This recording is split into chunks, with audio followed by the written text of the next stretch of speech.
par le vernissage d'Elian Bacchini, l'exposition photographique qui, comme vous le voyez sur le calicot derrière moi, bien sûr, ça va être le premier temps fort de ces deuxièmes journées photographiques de la Selle.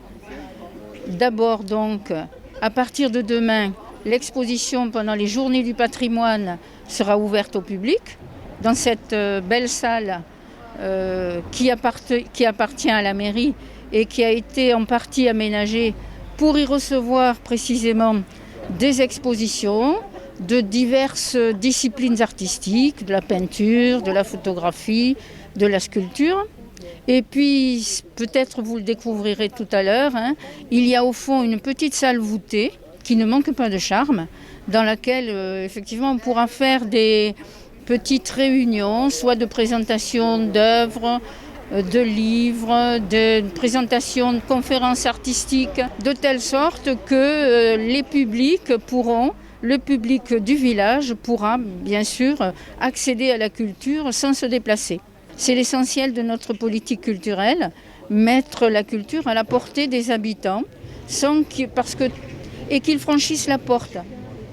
Ce que l'on veut, c'est laisser les portes ouvertes et faciliter l'accès. Et le deuxième temps fort, c'est précisément, nous avons ouvert un concours photo autour du thème de Histoire d'eau, EAUX.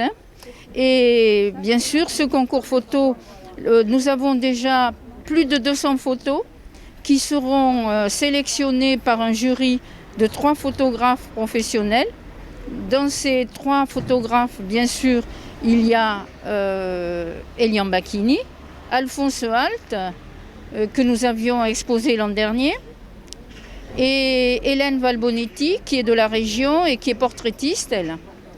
Et ensuite, donc, ils doivent sélectionner 40 photos qui seront exposées dans ce même lieu du 1er au 8 octobre. Et le 8 octobre, il y aura la remise des prix.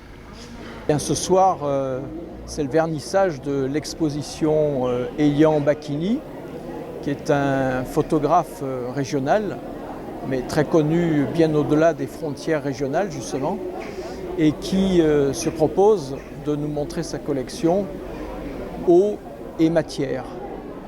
Et donc il travaille beaucoup les corps humains qu'il blende avec la matière beaucoup plus dure et minérale, tout simplement de la pierre. Et ça donne quelque chose d'extraordinaire. Vraiment, j'apprécie beaucoup. J'espère que ce vernissage et cette exposition seront le début d'une longue série de très très belles expositions avec un peu tous les arts représentés, la photographie bien sûr, mais pourquoi pas la poterie, le fer, le travail du fer, un peu tous les arts, et que cette salle, tous les visiteurs s'apercevront qu'elle est vraiment faite pour ce type de manifestation et d'exposition. Elle a des volumes très divers, ça va de la petite cave et ensuite une salle beaucoup plus élevée qui pourra éventuellement permettre quelques œuvres monumentales. Donc vraiment une possibilité de diversité dans les expositions. C'est ça qu'il faut retenir. Voilà. Cette salle a aussi pignon sur rue puisqu'elle est sise à côté du boulanger. Donc si le cœur vous en dit en venant chercher votre pain, passez à cette salle et regardez un peu, intéressez-vous à l'art que la commune de la Selle compte bien promouvoir.